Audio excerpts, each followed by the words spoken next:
نویسکار کرد دیار بوتی لهرما بوتا لگنده که چیایی گردارا سرنافچا دهه لسال 1958 لمالباته که نمالدار ندیندار هاتی دنیای زاروکاتیا وی بگوداری کرنا چیروکان درباز دبه هید زاروکاتیا خوده چیروکک ج 4 جلدان چیروکا ملک سیف جبرده که اوی چیروکی شوین زوستان جگوندیان را دبیجه جبوکو وی چیروکی جوان را ببیجه اختیارین کند گازی دکن و دبن مالین خواه د زاروکاتیا خوده هم دچه دبستانا دست پیکی هم اوجی وگه زاروکین گوندیان د مالبات ده گادری، کارکوانی، شوانی، جودکاری، پالی و کار رنجبری دکه روژا کو بمینه بتال جی کاروی، آفجنی و ماسیگریه پشتی کو دبستانا دست پیکی ده قدینه دست بخواندنا مدرسه دکه لیچونا مدرسه به دستورا مالباته نیوی شوه جمال دروه او بری خود ده خواندنه جبو کنه گرتن ده جیان را دچه پشتی دمکی مالبات بخواندنا وی کیف خوش دبه خواندنا وی آن مدرسه گهل بوتا گهل توره گهل هرما خرزا و گهل هرما آمده در باز دبه ده مدرسه آن ده میلاوی آل سرویجه کردی پیش دکوه او هید ده 17 سالیا خوده دست بکن کرنا گودنین پیشیان دکه ده همان دم ده هستنوین ولات پاریزی خورتر دبن و آزادیا کردستان دبه آرمان جاویا سرکه مشک میتینگک لکوچه و تولید به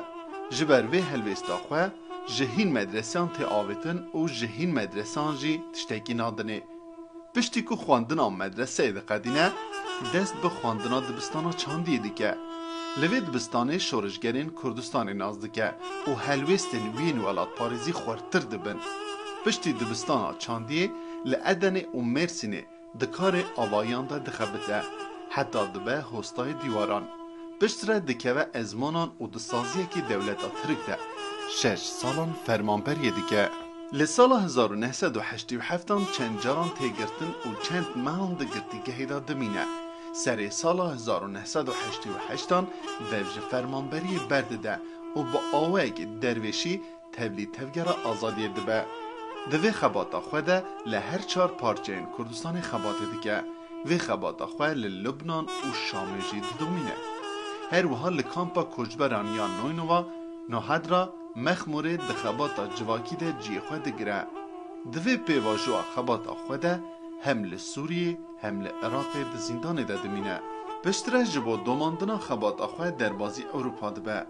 لأوروپا همکار نویسکاری دیگه همکار روزنامه‌وانیه 16 سالان لرادیو و تلویزیون ده و که پیشکشوان برنامه چه دیگه به گشتی دیاربوتی اف 20 سالن لسر هف دکار راگهاندنی ده دخبته هیجی جوی کار خوی درویشی و راگهاندنی بردوام و دومینه ده بروی کار خوره خباتا ویجا کردیجی دیگه پرتوکین دیاربوتی ین کو حتان نهاهاتن چاپ کرن اون شهیدنامه هلبست رومانا بناوه گل بشکوین مخمور سوریاز گستیلا پیروز شنگی و پنگی فرهنگا بویجان و رهبرا رادیوه هروها بناوه توریکی خونان نویسن وین فابل ده تلویزیون ده هاتنه لیستن دیاربوتی زوجیه و بناوه سردار و گلبهار 2020 هنه